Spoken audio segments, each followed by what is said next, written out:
Publish it now. You don't publish it now. That's why the timing of it. Go ahead. Okay. Yeah, All right. go Thank ahead. you. We don't shoot them.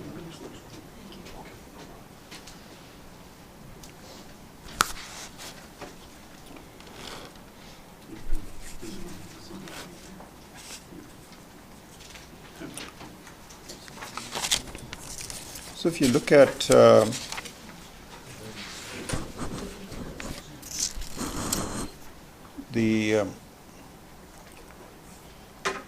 the process of you look at the process of understanding the basic Upadesha, the teaching of Vedanta, the word Viveka is very important. So this one we should really take it to heart. And what has to solve your life's problems ultimately and most importantly, is to both understand what Viveka means and to actually do the Viveka. This is the key. All other aspects of the study of Vedanta, including Ishvara and how the world works, your own ideas about your life, sadhanas, then sukha dukkha, and likes and dislikes. All of those kinds of things are supportive of ultimately doing viveka. This is what we have to do. And it also, you can express it as Atma Vichara, thinking about the Atma. So without the Atma Vichara, which is of the nature of Viveka, we are not going to be free. And even in Kathopanishad, this is a very important verse which says, Nahi bahuta shrutena labhyaha. By attending classes and by studying, by doing chanting, by having the right kind of attitudes, karma yoga also, all of that, all should lead to the door that you have to pass through at the end of that whole thing. Everything else really is kind of like leading up to the viveka. So until you do the viveka, you're not going to fulfill the promise of this teaching. Okay? So now, interestingly enough, if you remember the few verses that we were doing before, which is the simile of an insect which is caught in a whirlpool. So we explained that really our lives are also very much like that we are going in a circular fashion, and the change of scenery, which starts with the death of the body, is just going from one whirlpool to the other. And this is never going to end. Never going to end until the teaching gets hold of you and the teaching takes some daya, some affection for us. And we take the affection towards, so both of them have to see each other. So in the case of the simile of the river, it's possible that you may have several insects that are going around. How is it that this person picks out one of the insects to take it out to the river and put it on the shade of a tree. There are lots of other insects. So, and here the insect is totally helpless, cannot really do anything. So this mutual connection between a jiva that is caught in this life's whirlpool and a teacher that looks towards a student and picks out the student and lifts the student away from this whirlpool. How does it happen? So this is what is called, we saw that already, and this was Satkarma Paripakat, number 31. Satkarma Paripakat. This means when the time for you to do this is for you to be lifted out, then it will happen. It will happen. Somehow or the other, the Guru seeks you out, and you seek out the Guru, and the together of them, it can be done. It can happen. And everybody will go through that sooner or later. But for those of us that have had an introduction to this amazing vidya, knowledge, our time has come. And the time has started. That's it. It hasn't ended yet, but it has started. The whole process has started. So in doing so, now Swami Vidyaranya makes an interesting point. He says, in number 32, Upadesham avapyam acharya tattvadarshinaha panchakosha vivekena labhante nirvrittim param. So this is an important thing. As you know, this chapter is, I've been saying this, is an advanced introduction. So it's an introduction in the sense that we're going to go through from the entire process from A to Z, exactly how it happens. But then it is not just introducing some terms, we are actually going to some depth. Not as much depth as in Upanishads, but some depth of that will be given. So observe this. What Swami Vidyaranya ji is saying is that the way the Guru lifts the person out of this circular motion of life, the rut that we are in, the way to do that is Panchakosha Vivekena. This is what delivers the good. So here, one other commentary on this.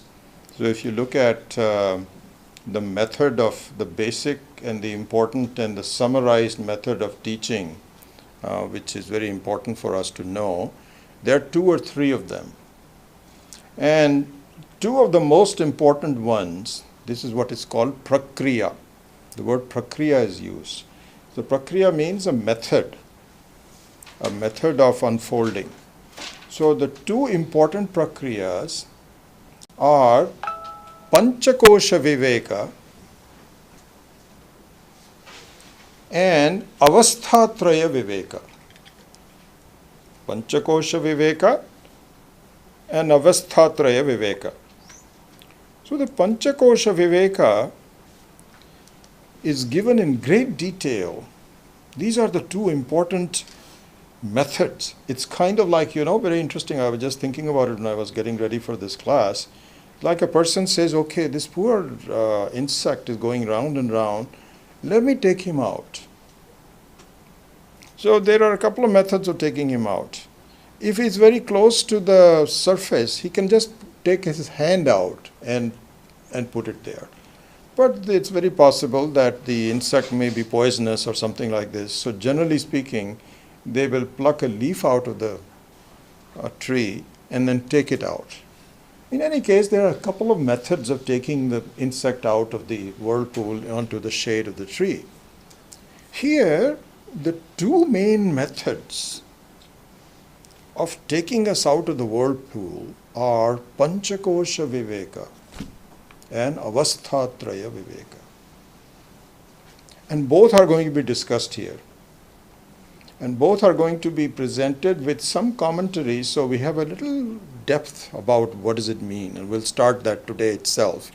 But if you want to get even more depth, then on the Panchakosha Viveka, it is best done, of course, at various places in the Upanishad, but in Taittiriya Upanishad, the Panchakosha Viveka is highlighted the best of them. And the Avasthatraya Viveka is best done in Mandukya Upanishad, which we are studying. But in any case, I just want to give you that the fact that really the method of delivering the goods, there are two methods. And we need to completely understand it and then eventually employ it in our life. So this word viveka is most important, because the word viveka means discrimination. So the word viveka is a subset of vichara. Discrimination is a subset of general thinking. So the general thinking means that you have a complicated set of things that you're analyzing. Like this, whether we should terminate the contract with Iran. So there is a lot of general thinking going on. Is it good for, should we do it, should not we do it? Whatever Trump decided to do is another matter. But just like any other general, just like if supposing you have a child that is going to college and you get more than one admission, which is so fascinating. It just occurred to me. So I have a handyman from Mexico who's been with me for, I tell you, I'm so blessed. I have three or four people that are so helpful to us over the years. I have a gardener, then we have this cleaning lady, and then this handyman. Ishvara has sent them. I have a big house with a lot of different things that I have to be taken. I won't have any time for, you'll have to move, except for these three individuals. Amazing.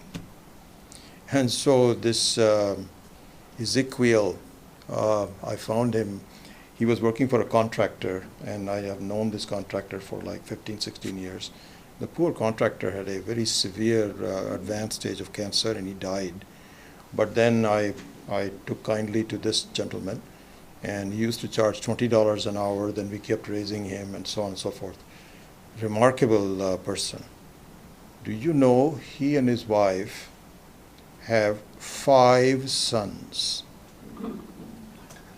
5 sons, 18 and lower, and younger. And a couple of days ago, he called me and said, I want my son to come and invite you for his graduation. So I said, fine, come. So this is the first time we have seen all 5 of them. And it was an interesting story. So they had the first child, which is a son. Then he told his wife, okay, well, one more. She said, okay, one more, especially if it's a girl, then we are done. There was another boy. So then after that, she says, no, I want a girl. So she went for a third one.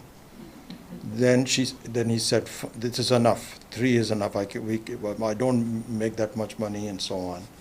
Somehow she convinced him. They had the 4th one, another boy. And then somehow the other, he said, the 5 boys.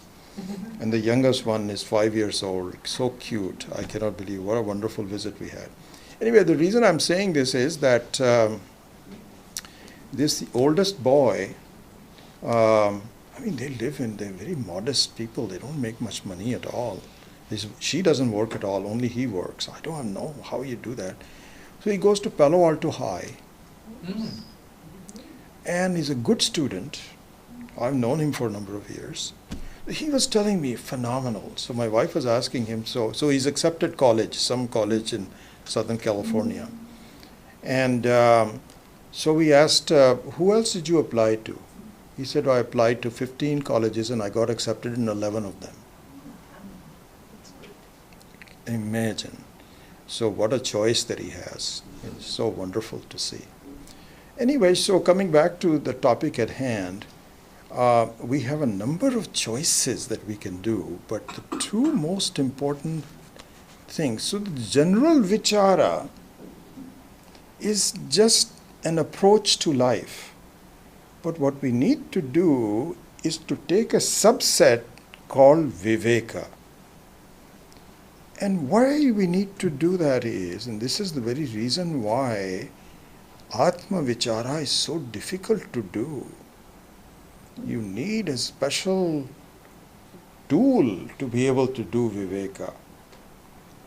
And the reason for that, we've already discussed that, is that when the two elements are very close to each other, and they are usually found not separate from each other, then it requires a high degree of intelligence to separate them. And we will see why that is the case in the case of the Atma. So I gave you this example that in the the Pancha Mahabhutas, the two elements that are the most difficult to separate are space and air. Very difficult to separate. I mean, difficult in the sense you have to grow up to a point. You ask a child that, 7, 8, even 10, 12 years old or something, that to separate the air and the space look all mixed up. It's the same thing. But really, just even though the viveka is very small, the results of the viveka are enormous. So, for example, in the case of the akasha and vayu, the space and the air, it is an enormous difference. Akasha is the subtlest of the creations by Ishvara, subtlest. Akasha means also time and space both.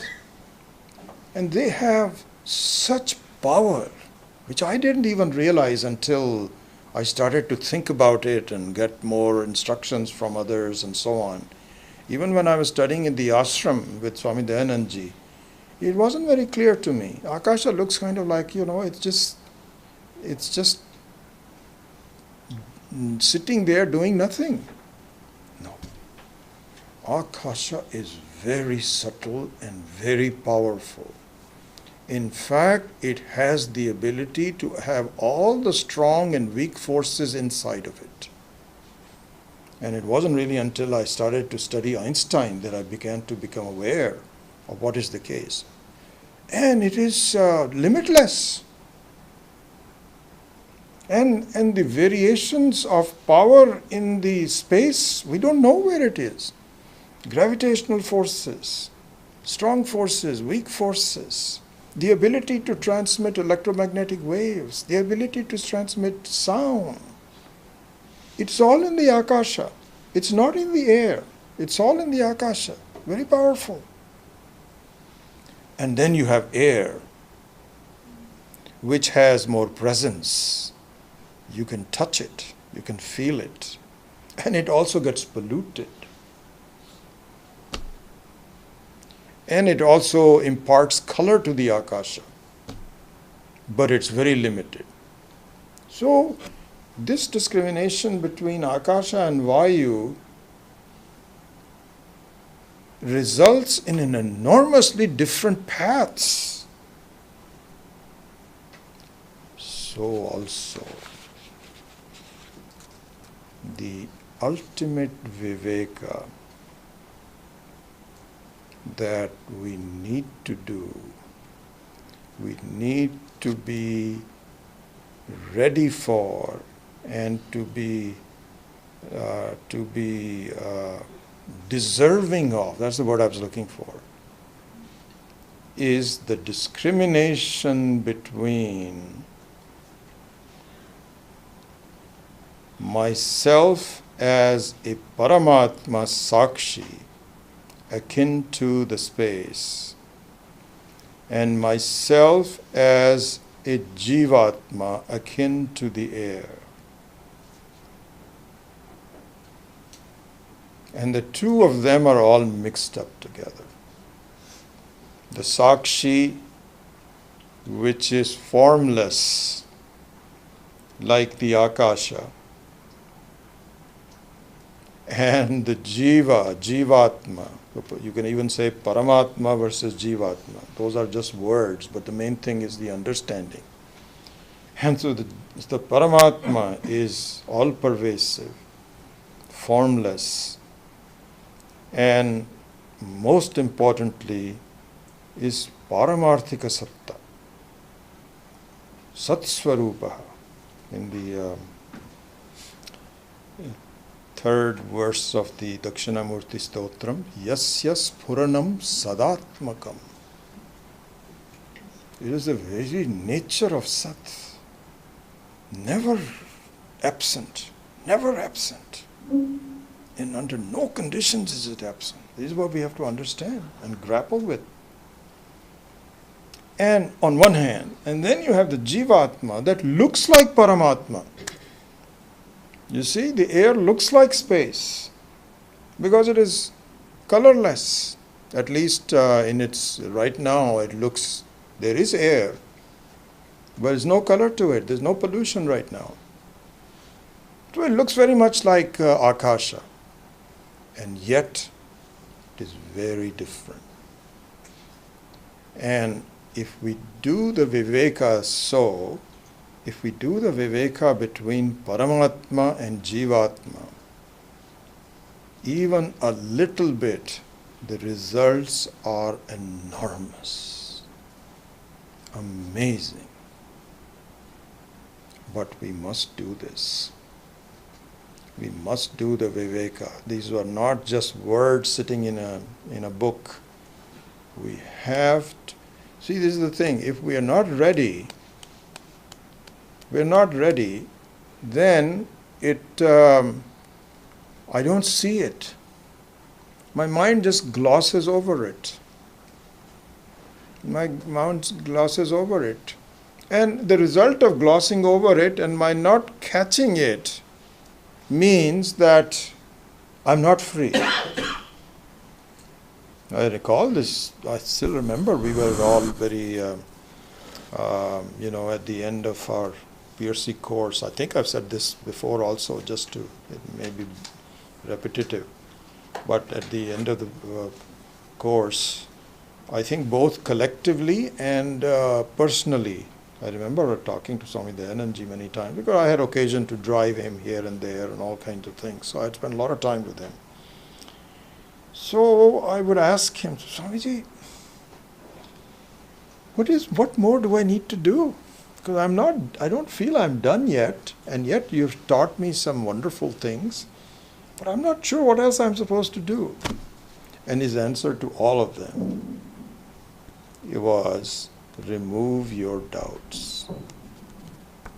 And the interesting thing is that I didn't feel I had any doubts. I thought I understood the whole thing. But if you don't feel the freedom, that means that you have doubts. What's keeping you from is the doubt. And so the reason I'm saying that is if the Viveka is not clear, then we gloss over it. Because the phenomena is that your mind says, well, it looks interesting, but we'll have to study this later. Doubts remain. We have to do this, Viveka. Why is it that I don't understand? And you have to really, through a series of readings, rereadings, meditation, living it, all of those kinds of things, you have to be accomplished in this Viveka. And as I think I mentioned to you last week, I think I did, is that Swami Maheshananji points this out. He says, when you have something which is pratyaksha means that it's right in front of you, and it doesn't need any introduction. Then you get it right away. But if it is paroksha, then to make it pratyaksha or aparoksha, right? I went over this last week, isn't it, in this class? Okay. So to make it aparoksha and or pratyaksha, one or the other, the first thing that has to happen is some words have to be used. This is the normal, even if it is not the Atma, supposing you are talking about something which is not known to you as an experience, but somebody can tell you about the experience. You know, the typical thing is going to a new vacation spot. I still remember I was working for HP, and one of my colleagues, a woman, she was absent for quite a while. And so I asked her, where'd you guys go? She says, oh, we were house in Belize. I says, Belize? Where is that? She says, you don't know Belize? I said, no. She says, have you been to Hawaii? I said, yes. She says, this is better than Hawaii. And it's somewhere in, I don't know whether it's in North America or South America, somewhere south of the border. Huh? South America? Central America? She knows everything. She's an expert. We just ask her. I know. So she will introduce you. If she were to have, if I give her some time, she'll say, it's in Central America, population of 10,000, and this, that, or the other. And you paint a picture like this colleague of mine did. She said, oh my God, it is the best thing. And then easy to get to by plane, this, that, or the other. So this is what is called Shabda Jnana. This is the understanding. Because by that, you have a picture of this place. An imperfect picture, but a picture. And if it is has some brochures, you can see some brochures and internet or whatever, you can see the pictures. But then it is not until you get there do you actually experience Belize. Similarly, in the case of the Atma is never away from you. So it's a very peculiar situation. It is never away from you, and yet it is not known. This is a most amazing thing which is due to Maya Shakti. How you can be hidden from yourself is unbelievable. But it is true. And this bringing of the clarity of the Atma, which is paroksha at this point. It is interesting. I was just reading this commentary on this particular verse. So I was going to cover it later on, but I'll do that right now.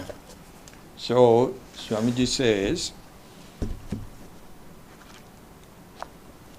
that there was a very important Vedanta teacher by the name of Ramatirtha. Ramatirtha. I think he was born earlier in the 20th century. I'm not quite sure. I read about him one time. But a very accomplished person and so on. And he was one of the people that would, just like Vivekananda, he would go outside of India. Now everybody comes here, but in those days that wasn't the case. So he went out somewhere. And he was known, as Swamiji says, for making outlandish statements that captures people's imagination. So he decided to run an ad in the local newspaper. And the ad said, if you want to meet God, then come to the lecture tomorrow. I'll show it to you. I'll show you God. So there was a guy, this is all true story, there was a guy who said, listen, this is a tall, claim. If you don't show me God, I'm going to write a description that this guy is absolute falsehood. Okay, is that clear? He says, yes, yeah, you come tomorrow, I'll show you God. So he came. So then he said, by the way, Here's our tradition. When a person approaches someone to find out about God or others, you have to describe yourself. So he says, I'm so many years old and I'm this, that, or the other. And, he describes some things. I'm a lawyer, whatever, and so on and so forth.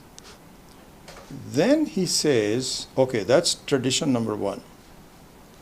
The tradition number two is you have to bend down and do namaskar to the person who is showing you God. So he says, okay. So he bent down like this. So Ramatirtha gave him a big jumper on the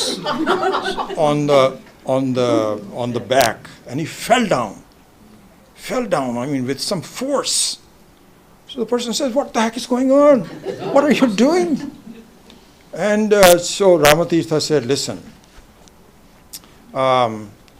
this is what I was showing you. And I wanted to tell you where you are.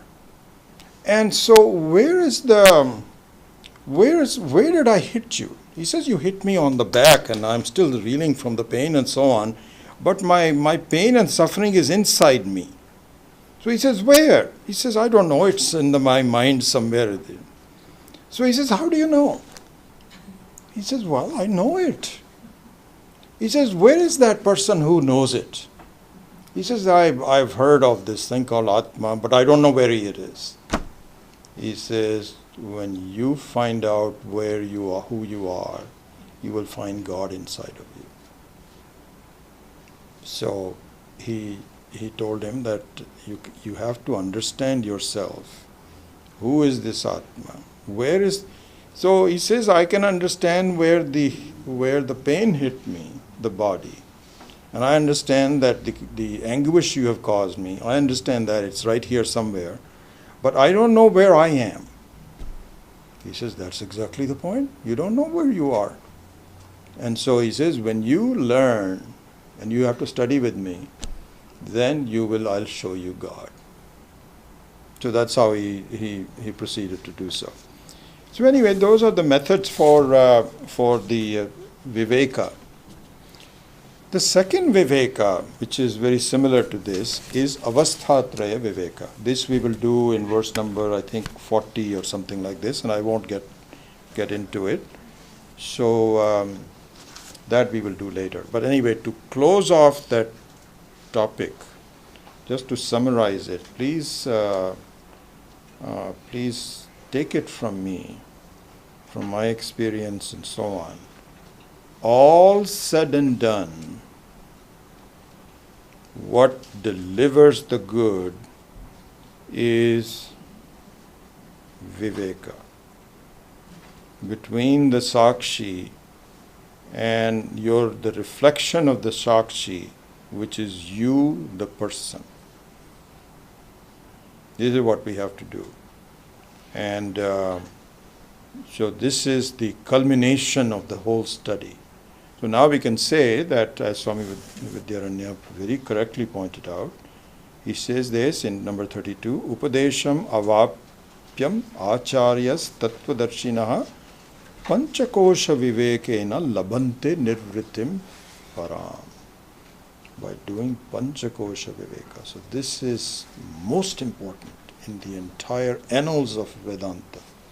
Panchakosha viveka as the prakriya, or avasthatraya viveka. Both of them lead to the same thing. And both should be done, not just one. Both should be done as a reinforcing viveka. Anyway, that's just the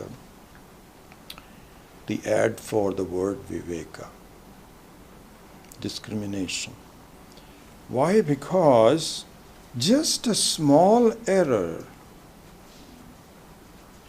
makes an enormous difference in distinguishing air from space.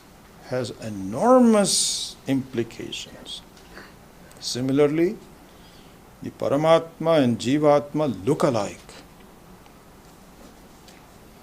Enormous differences, if you can see that. Absolutely amazing. And what happens is that your mind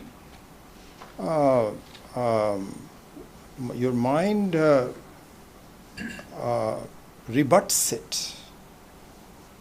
He says, no, this is me. I don't understand what Parameshwara you're talking about. And it is not, and this is where the purity of the mind, antakarna shuddhi comes in. Purity of the mind has to be done in such a, without that it is not possible. You can do any kind of study, any kind of meditation, pujas, prayers, anything, but ultimately the door that you have to pass through is viveka. This is how important it is. Anyway, so now we start on the Panchakosha Viveka. So we already started that last week, number 33. So here the Panchakosha, these the 5 sheaths. So the word kosha means a covering of kinds, one that covers. The one that covers means that unlike the physical covering, these are points where we get hung upon.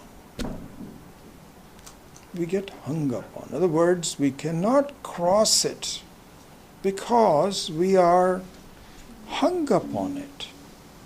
So here I'll digress for just a second and give you another interesting.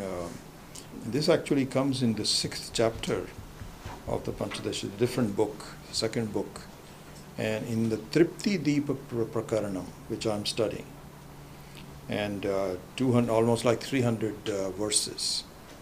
And so there, Swami Maheswaranji makes a beautiful point. In fact, based on the verses from Swami Vidyaranya. So, in one of the verses, it ends with, one verse ends with Abhimanyate.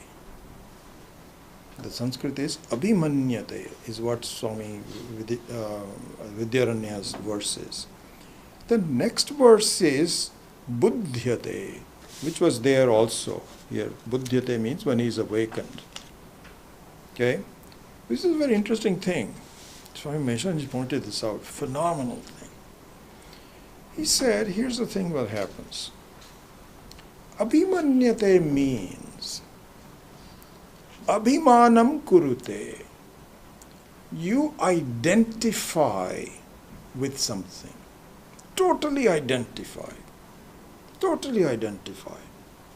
Not just, occasionally. It's kind of like, when if you are born as a Brahmana in India, then you identified by being a Brahmana. And there is no such thing as a Brahmana.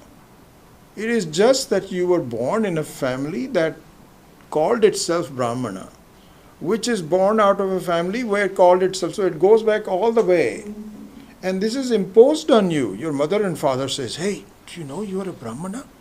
The baby says, I don't know what that means. What does it mean? He says, no, this is a very important thing. You are the best amongst all the Varnas. So the guy says, okay, all right, whatever. And here it's very interesting that in the Swami Maheswaranji, this is not the example I wanted to give, but I'll another example on top of that.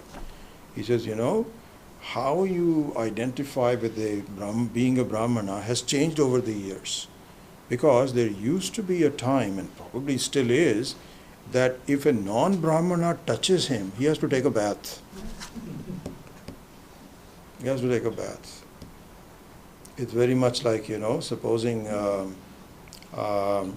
we used to have, when I was growing up in Amritsar, so there used to be these women who would take all the excrement out, and so on and so forth. It's just amazing.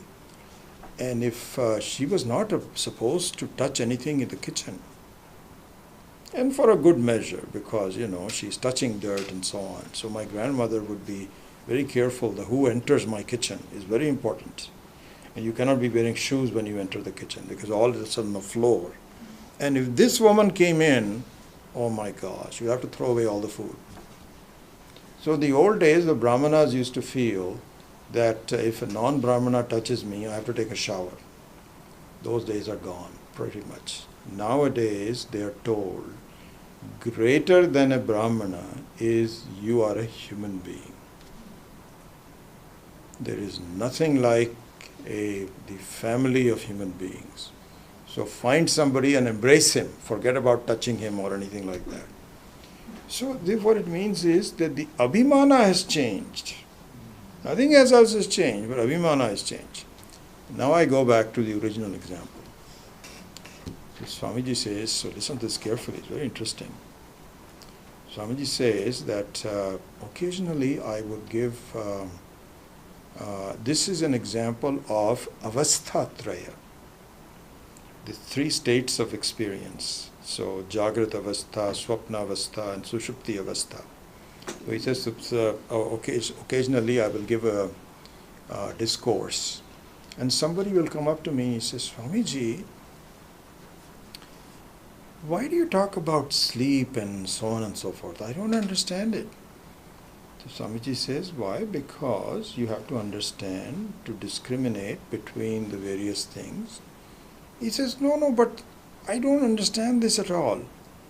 You talk about the Jagrata avastha, that is the one that I'm really interested in. How do I get out of the problems of Jagrata avastha? Why do you keep talking about the other avasthas? So here the conclusion was, look at the conclusion by Swamiji. How he dealt with him, I don't know. He didn't even go into that. But he says, here's the situation. The fellow has been attending my classes, and I keep telling him that the three states of experiences are temporary. You are the reality, which goes into, this is kind of like acting in three movies. So you act in this movie, you act in that movie, you act in that movie. He's been listening to all this completely, and he's nodding his head. Then at the end of the class, he says, why do you keep talking about sleep and dream? Just talk about avastha. You know what is the reason? Abhimanyante. He says this abhimana, his sense of identification is so much with Jagrata avastha. In spite of understanding what would be called a theory about it, but his abhimana is all with Jagrata avastha. And so this comes from a rajasic thinking. A rajas that, I want to accomplish things. Tell me how to do it. Don't forget about this sleep avastha and so on. But when the sattvic avastha takes place, then the mind becomes receptive. It says, oh, interesting. You may have some doubts about it, how to clarify, which is what we are going to do, but at least you are receptive. You are not hung up. So the abhimana manyante, in this 6th chapter, he makes a beautiful commentary out of this. So look at this. This is the difference between jnanam and prajnanam, or paroksha jnanam and aparoksha jnanam, or as the people say, theoretical versus practical. It is not theoretical versus practical. It is, despite the truth being given, you are unable to get out of the identification with one of the states. Very interestingly, something else came to me in my mind. It's kind of like, that this just happened recently. So one of our family visitors, we had a big family gathering on the 90th birthday of my mother-in-law. And so it was so wonderful. We all were away for 2-3 days and so on. So one of the people in the family, I won't name anyone, not here, in Ohio, who was visiting, is a Trump supporter. Which is, he was the only person in the whole family. There were like 25 people, and we were all saying, oh my God. And he was very interesting. So he was saying that, there are certain things about Trump that I don't like. Like, for example, he doesn't like this DACA. He says if people have been living here, they should be allowed. I don't like it. But very interestingly enough, the thing about Trump that he doesn't like is just an aberration. Just one of those things that everybody does some bad things and good things and so on, but it reinforces his identification with Trump and his thinking and so on and so forth. So even an exception becomes a reinforcing thing. Because he says, okay, there are some problems with Trump's policy, but who doesn't have any problems? Everybody has a problem. We'll give it to him. He says, but I think the Mexican wall is very important. We need to really build it up and so on and so forth. So look at this. Just think about it. Here is our problem. Here is where we need to think about it. Where do we go from here to there? Our issue is that when truth is being told to us, we kind of slough it off. Oh, the example of the Swapnavastha and so on. Swamiji is such an experienced teacher. He meets all kinds of people. He says, I'm amazed that after listening to all that, he comes to me and he says, why are you wasting time talking about Swapnavastha and so on? Talk about Jagratavastha. And the thing is, you are viewing everything from the standpoint of Jagrata Avastha, when in fact you should be viewing things from the standpoint of the Atma, which means that your identification with a particular state needs to be severed, or at least needs to be loosened, if not severed. So similarly, Maheshanandji also said the same thing, that you find people of a political party who find a number of things that are wrong with the political party. But I'm a member of the political party. I can't give it up. This is just like saying, yes, there are problems of the Atma and so on, but Jagrata Avastha is really all I want to be concerned with. This is a very important point.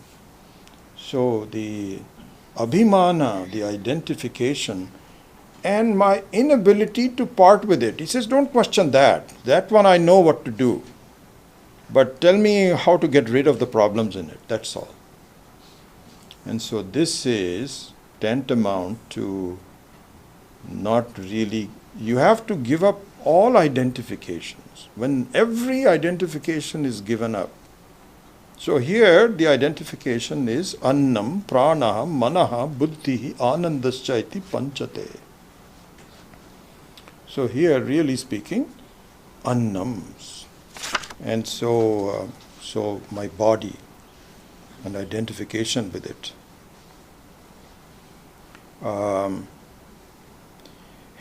Anyway, I think there's some more examples, but I think we need to go ahead.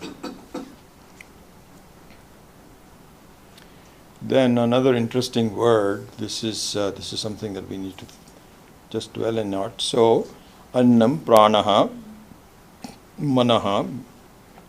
So this is annamaya kosha, pranamaya kosha.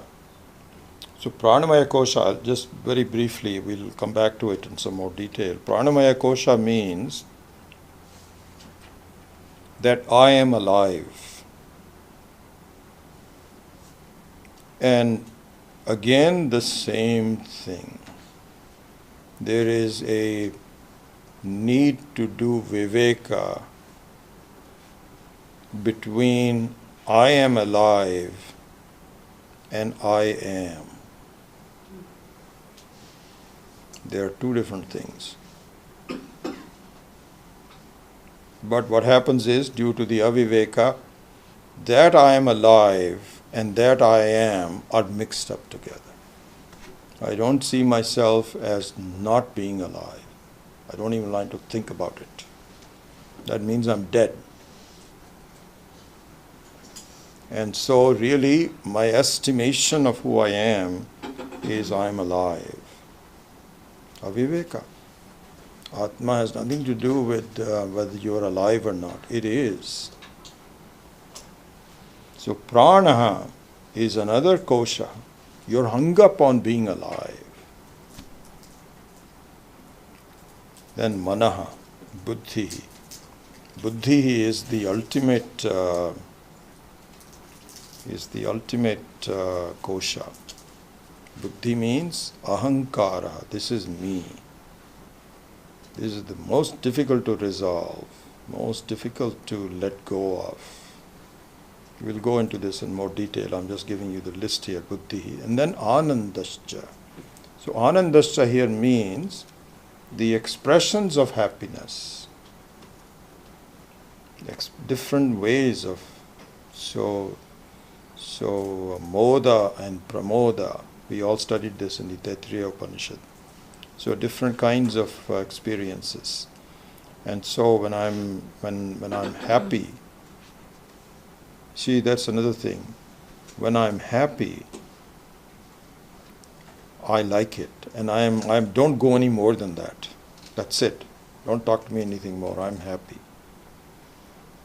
But that happiness is also sullied happiness. Why? Because you know that I am happy doesn't last. And you know it ahead of time also. But right now you're enjoying it. He says, don't bother me. You're accelerating the removal of it by quarreling with me. And so just let me be happy. But then that happiness also is conditional. This is anatma. Anything that changes, which goes. And the atma is does not have a quality of being happy. It is the swarupa of being happy. It is the very nature of ananda, very nature of anantam. This is why the word anantam is used. Satyam jnanam anantam. Because the ultimate happiness is unlimitedness. And you get a taste of that in deep sleep. The happiness of deep sleep is better than any happiness in Jagrata Avastha. Because in Jagrata Avastha, all you have is relief, excitement of winning a lottery, something. But the taste of the peacefulness of deep sleep is much more subtle, very beautiful. And so this is anandaschaiti. Koshaha taihi avritaha. Avritaha means it is covered. It is covered.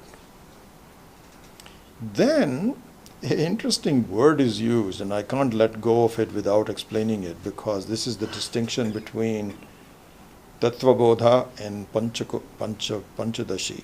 It's a little more advanced. So in Panchakosha also, in the Tattvabodha also, you'll do the Panchakosha, Annam, Pranaha, etc., etc. But here we need to add something to it. And Swami Vidyaranya is very adept at it. He adds the word Vismritya. Just spend a couple of minutes just talking about Vismritya. Samsritim Vrajet. So, if we look at the English translation, the 5 sheaths or coverings are those of food, the vital air. Vital air means all of the physiological functions. Mind, the buddhi, which is intellect, and ananda, which is wrongly done as bliss. It is just joy. It's not like the bliss is something different. You have bliss in nighttime. It's the same thing. And Atma covered by them by forgetfulness goes into this samsara.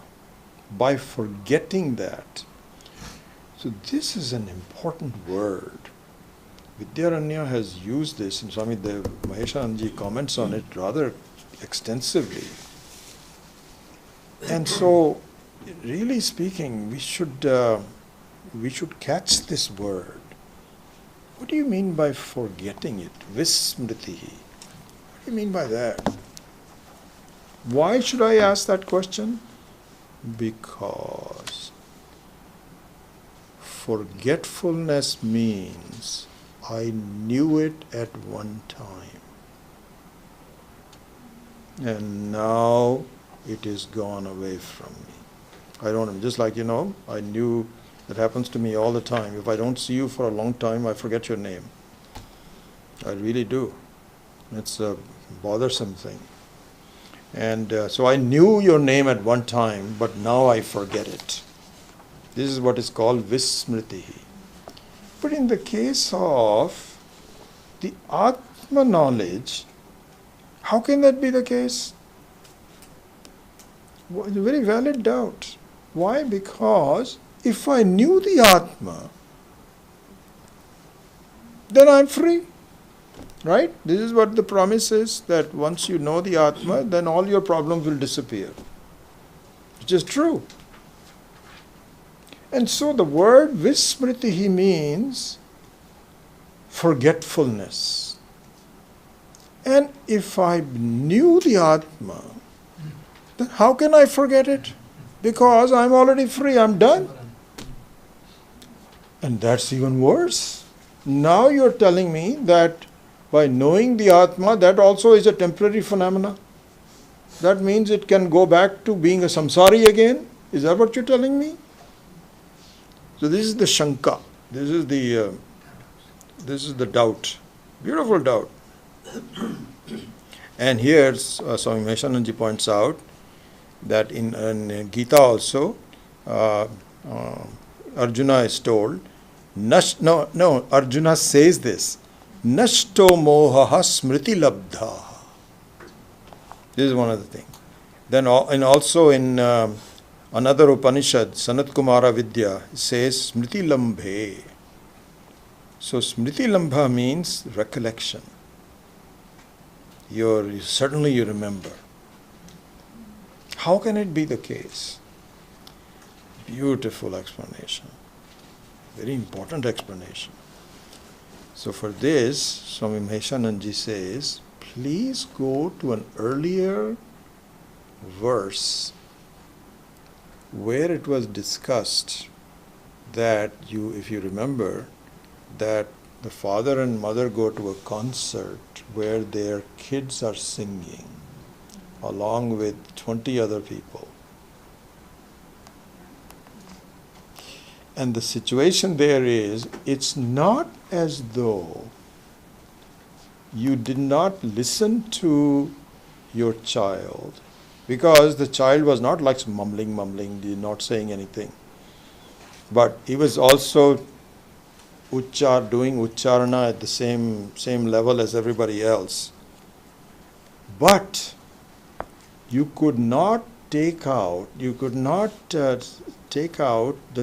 individual sound of your child singing. It is not until the home where the parents can say, that was beautiful, I loved the song that you sang. Now can you please sing it for me just by yourself?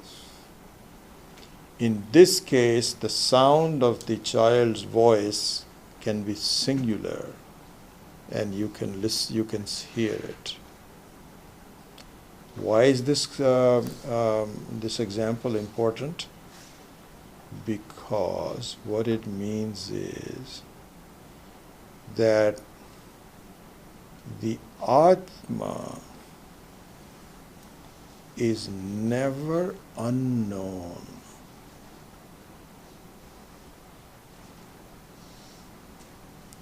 It is never unknown. It is not as though I don't know myself. That's not true. But what happens is the Atma is known alongside of other factors, anatma factors, never independently. So as a result of this, the koshas, so you know the Atma as along with the 5 koshas always. In fact, when you say, I am 5 foot 7 inches tall, I is very much there.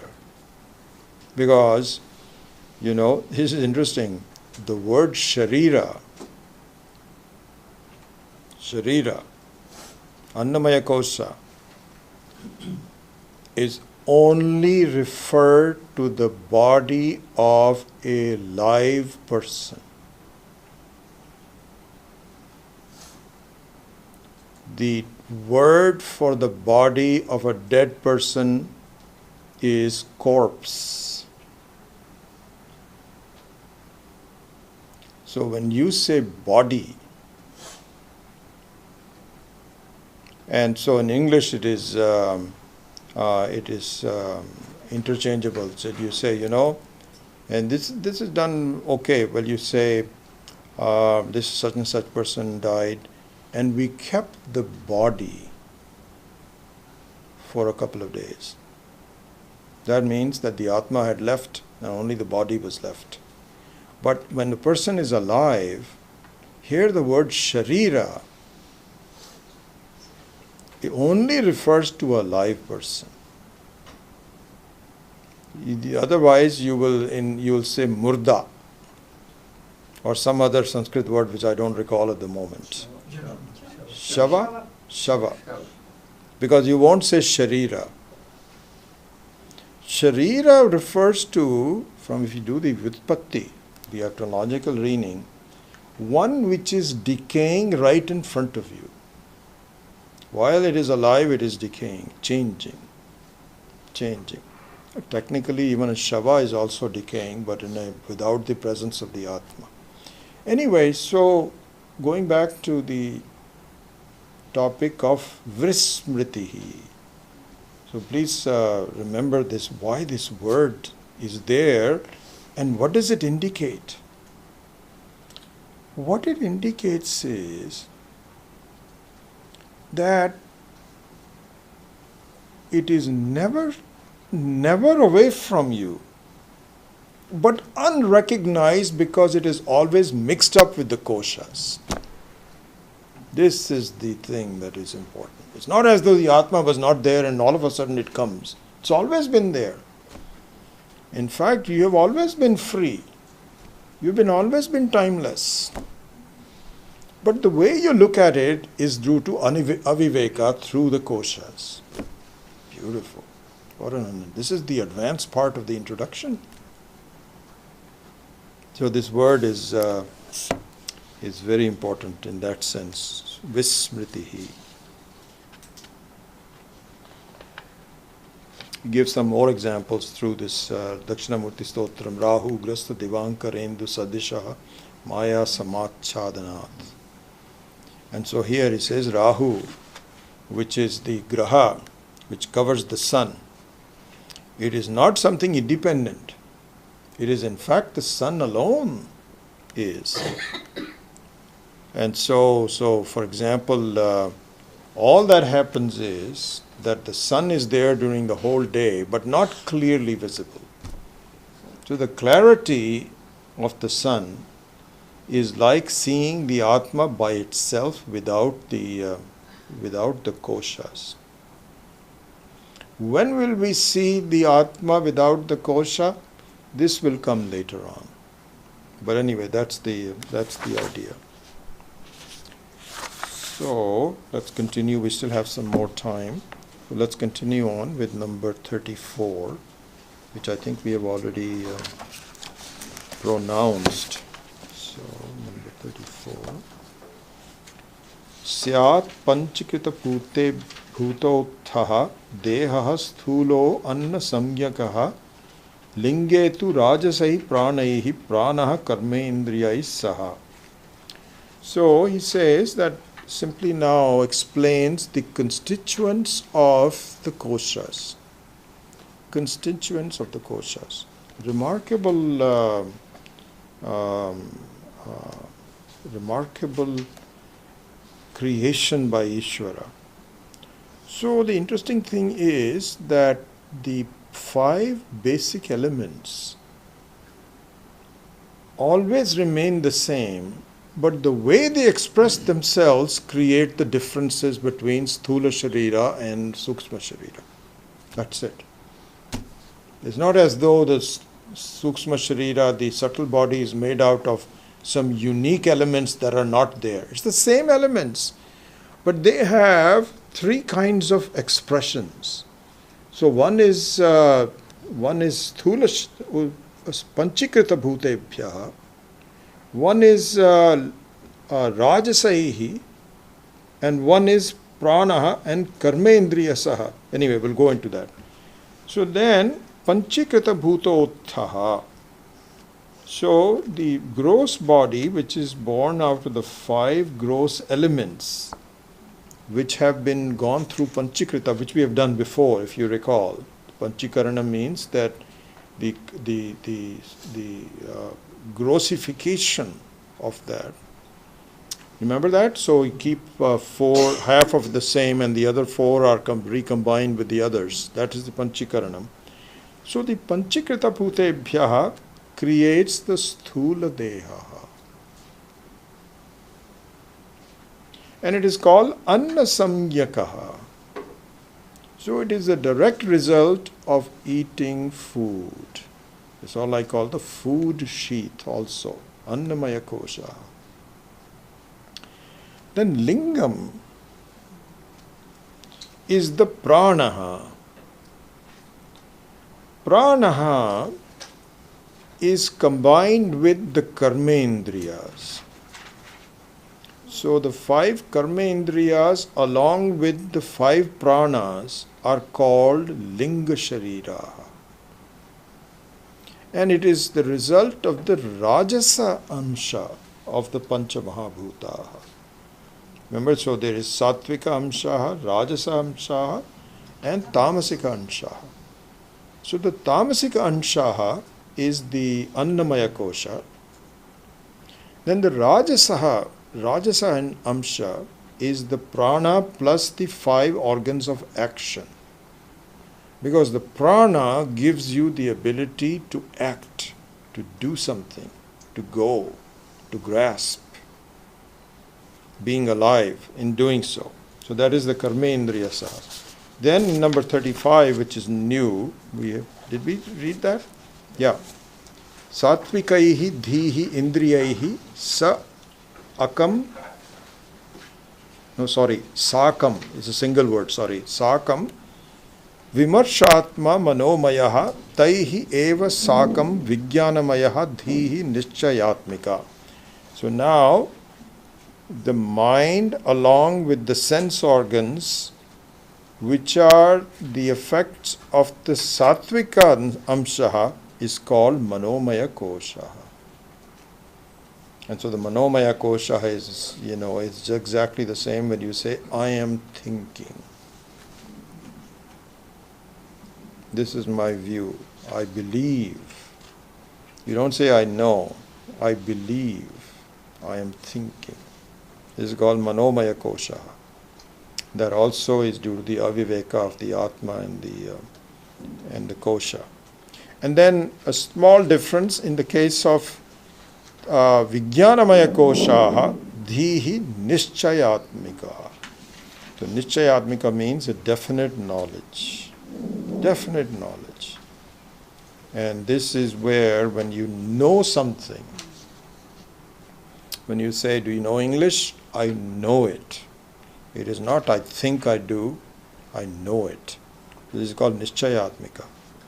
And here, with respect to the error on the Atma, Nischayatmika means I know I am an alive person. How do you know it? Well, I can touch, it's me. That's me. And if somebody says, no, that's not who you are, you will say, well, I don't have any time to talk to you, okay? you need to go to some mental assignment. I know what I am, who I am. Nishchayatmika. Buddhi. So let's give it some time for some question answer. So I'll stop here, and then we will continue on this analysis of the Panchakosha. And then some aspects of the Vivekaha also that we will do. And perhaps we will at the end of this maybe do a meditation also to sort of summarize all the things that we will do maybe hopefully next week. We'll see. Om Asato Ma Satgamaya Tamaso Ma Jyotirgamaya Mrityor Ma Amritam Gamaya Om Purnamadav Purnamidam Purnat Purnamudachyate Purnasya Purnamadaya Purnameva Vashishyate Om Shanti Shanti Shanti Hari Om Shri Gurubhyo Namaha Hari Om.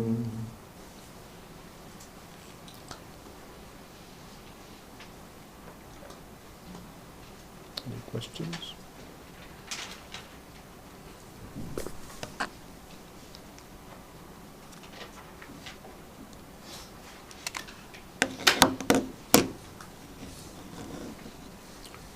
So one thing I wrote to a few of you, but I'm thinking that on Saturday mornings we will do a half hour of chanting before the class. That's only on Saturday mornings, not on Tuesday. And we will chant some shlokas to Dakshinamurti and perhaps do the Ashtotra Namavali, 108 names, so all in about less than half hour, and not a complete puja per se. So I'll ask this question actually to the Saturday morning people, but the question in my mind is, would you prefer the puja to be from 8 to 8:30 and then the class? Because now we have more flexibility of timing. Or can we do it at 7:30 to 8, then start the Mandukya class? And so if we can just think about it, close your eyes and see, can you get up that much earlier, or would you prefer to just start at 8? And let me see a show of hands. 8 o'clock people, please raise your hands. 1, 2, 3, 4, 5, 6, 7, 8, 9, 10, 11. 7:30 people, raise your hands. 2.